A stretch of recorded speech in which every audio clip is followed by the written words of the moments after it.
Hey guys, how you doing? I hope you're all doing well and I hope you're all keeping safe. Welcome back to my YouTube channel. In case you're new here, my name is Faith Wanjohi. If you're not new here, thank you so much for always coming back to subscribe, really, to watch my videos and support me. So guys, if you have not yet subscribed, kindly please guys, thumbs up to my nail tech. Yeah, let me see how cute. This is mint green and this is pink. So guys, if you've not yet subscribed, kindly please consider subscribing, guys.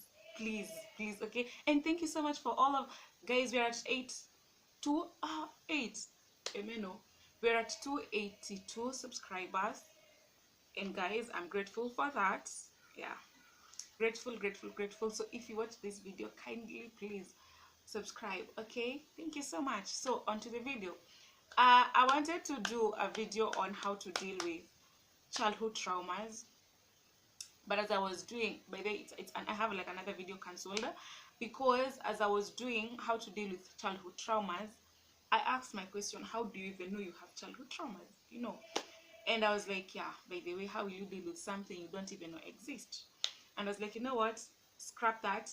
Let's first identify what are these childhood traumas, how do they reflect, how does your body, your mind, and your whole entire life does what, interprets it and adapts to it. Okay, so guys, me doing this video is not a textbook read, but I'll be talking to you based on my own experiences. All right, so as I pick points, some of my own childhood traumas that I had to deal with and some that I'm still dealing with, sit down and analyze yourself and get to know, oh wow, could it be. All right, so how do you identify childhood traumas? How do you know that you have childhood traumas? One, it can be very difficult to understand, because I came to understand that I had serious childhood traumas when I was in college, when I was doing Bible and theology, and of course you do psychology as a topic, as a whatever, and we dealt with childhood traumas. And let me tell you, I was like, oh my god, it's bad, guys, it's bad. I thought some things were just a personality, but basically they were just childhood traumas that I had to deal with. I remember there's a time I had a dream. I dream a lot. God speaks to me through dreams most of the times, and vision. So whenever I dream, I don't joke with my dream. And I just had a dream, funny dream. And I remember the next day during the psychology class, our professor asked, uh, who dreams a lot? Who can give us like a dream they had recently? And of course, the whole class was like, Faith Wanjohi, she's the queen of dreaming. Because I will dream and I will tell them things. And I gave one of the dreams, and let me tell you, my psychology professor interpreted that dream. Do you know, it got me to something that happened when I was in nursery school. Yeah. Like, I was having a dream as an adult, but when my psychology teacher broke down the dream, we got to when I was in nursery school, literally. Like, guys, let me tell you what I was like, what? And she was asking me, has something like this ever happened in your life? And I'm like, yes, but I was very young, I was very young. And she's like, yeah, your brain just shut it out, went into denial, put it in your subconscious so that it can protect you from the shock, from the what. But as you grow, your brain brings it to you. And I'm like, what? So these are some of the things I had to sit down and start analyzing myself. One was fear. Guys, I had so much fear in my life that, one, I'm a sanguine. So people can mistake, like, how sanguines are usually very social, very outgoing. They fear nobody. They fear nothing. And guys, I lived in fear, which I didn't even understand, because I remember there was a time before I couldn't even tell the conductor, like, I have alighted, like, stop the car. Yeah, I could not literally tell the conductor, yo, I'm home. Because I had so much fear. I had to either alight on the previous stage, or the after stage, if at all there won't be anybody alighting at my stage. Imagine. I'm like, bro, I never thought that. I was like, I just, guys, until I was talking to my teacher, and she was like, has this ever happened in your life before? And I'm like, yeah, literally when I was, I think, 19. And she was like, yeah, that's where that fear came from. It's not your personality, it's a trauma that you have to deal with. Second, I so much intimidated people. I was the type, before you get to me, I'm getting to you. If you think you're coming to intimidate me, I will intimidate you before you intimidate me. I never knew that was a thing. I just thought I have a strong personality, I'm the type you don't joke with. I'm the type you don't just tell nonsense to. I'm the type you just don't do this and that. But I didn't know it was a trauma that I had to deal with. Because all my life, I have been, like, not all, but most part of my life, I've been so much oppressed based on what I was told by my parents and my surroundings, but mostly my parents, that really oppressed me.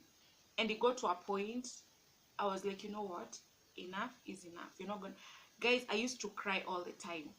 I remember there was a time, which I think even made me numb. There was a time I said, never again. And I told my cousin, never again am I crying because of this, my parents. Never again am I crying because of something they said that hurt me.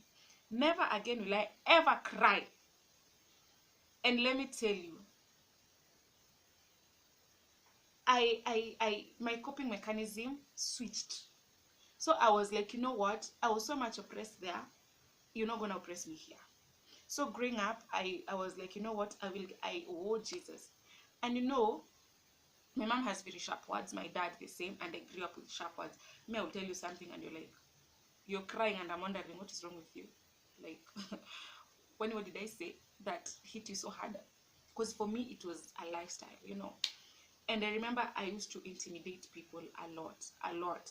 Like, you come to me and before you even tell me, you look, I'd be like, I know. Before you even tell me what, like,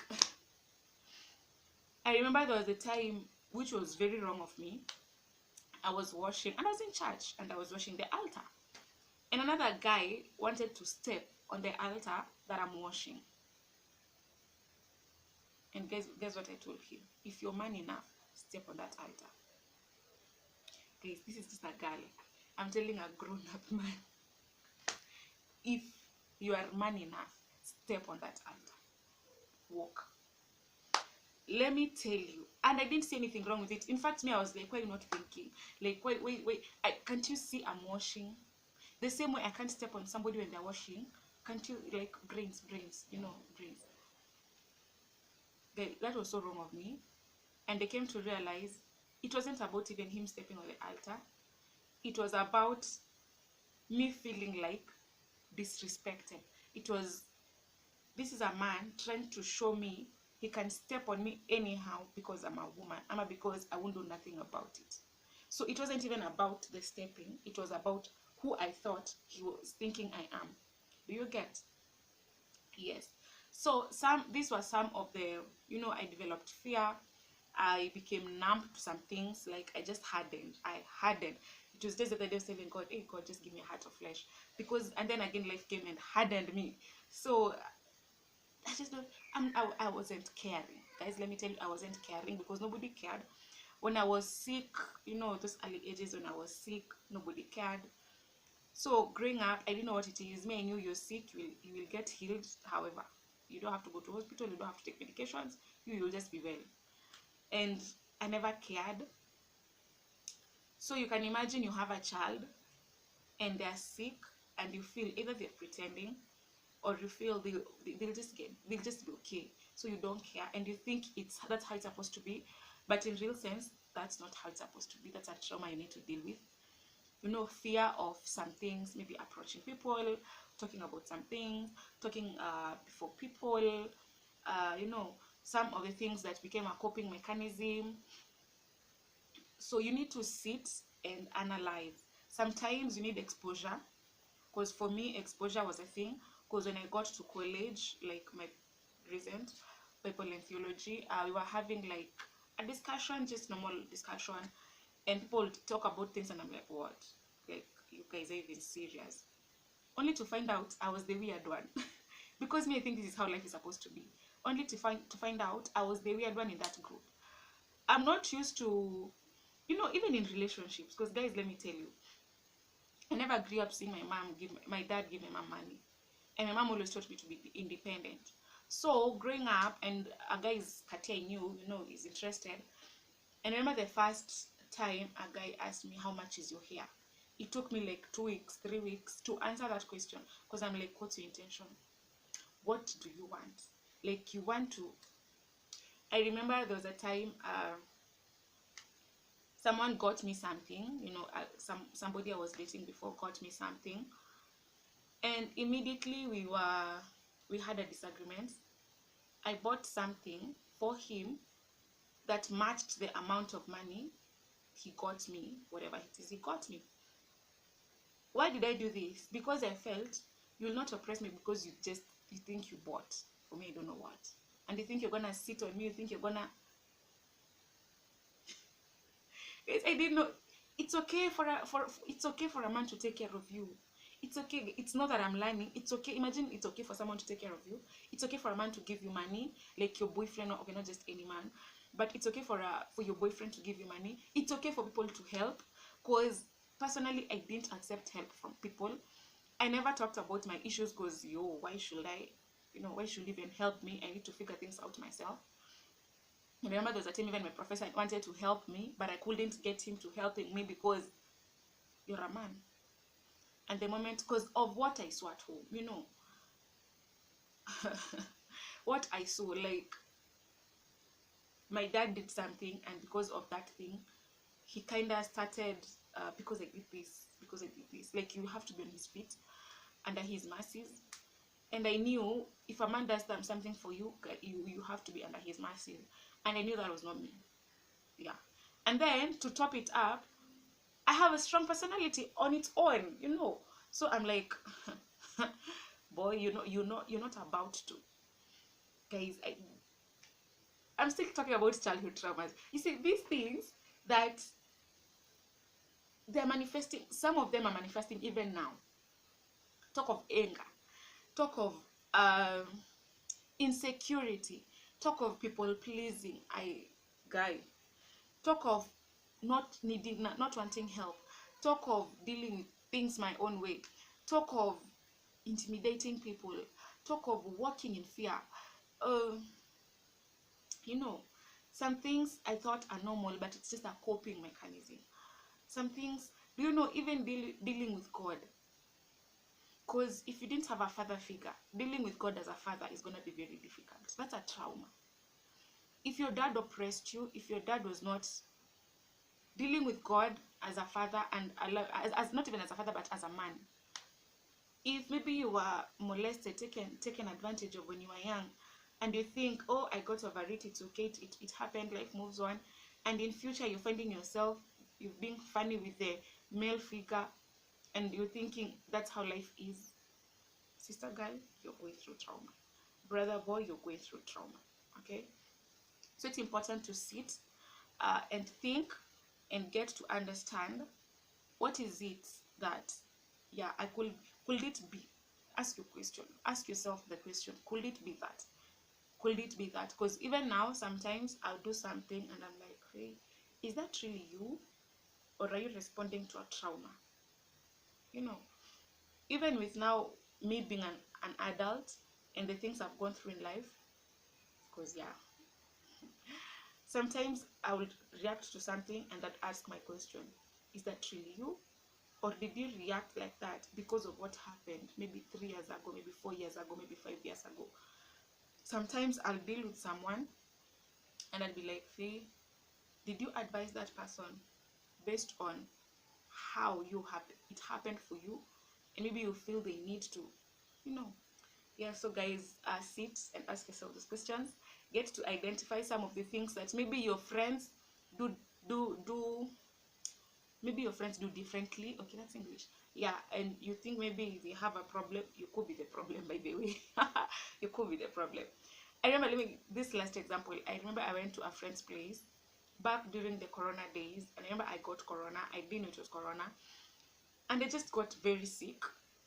And I thought it was, it was manifesting as a cold, but this time it was, I'm telling you, my ribs were aching, my back was aching, my stomach was aching. I have a serious cold. Temperatures are high. I did have taste, and I didn't know I didn't have taste. I didn't have a sense of smell, and I didn't know. But for me, I thought it was a normal cold. You know, when you have a cold.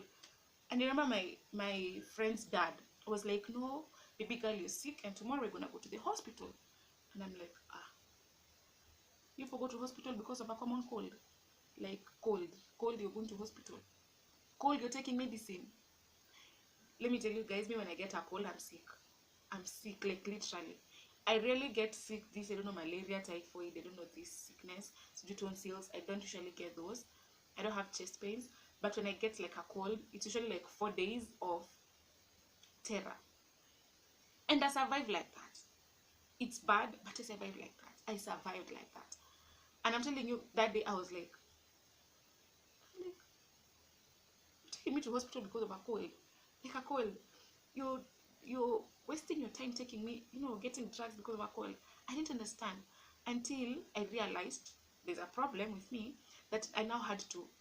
And right now I realize, by the way, yeah, even when I get a cold and someone is like, "No, get this medicine, get that medicine, don't come, it's okay, I'll stand in for you, you relax." I'm like, yeah, it's okay, you're not feeling well, it's okay to relax. I didn't know. So even caring for other people, I didn't know how to, because yeah, so that is it. And do you know, if I wasn't careful enough, or I didn't get to see the other side of that, probably I'd get kids and they'd be sick and I wouldn't even care, because I think it's normal. Utapona too, like, you'll just get well, you don't worry, you sleep, wake up, sleep, you'll get well. In the next like 1 week you'll be okay.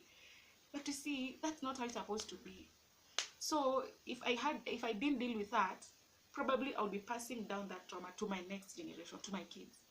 And if my kids couldn't be, they couldn't know, they would probably pass it to their kids, which, this is just broken parents raising broken children who become parents to raise other broken children, and it become a series of broken generations.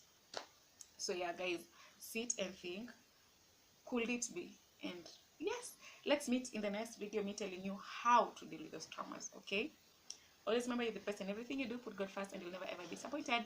And guys, if you like this video, if it was helpful, informative, educative, please don't forget to like and subscribe. Mwah, mwah.